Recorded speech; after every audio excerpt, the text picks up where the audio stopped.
அந்த அறிவிப்போல் அன்ப தருவாளே சின்ன அறிவிப்பும் இன்று சுடுவாளே நீயும்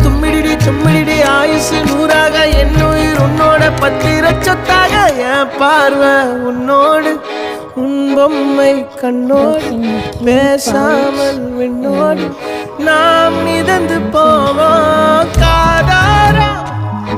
அடியானோ நான் தாங்க மாறோடு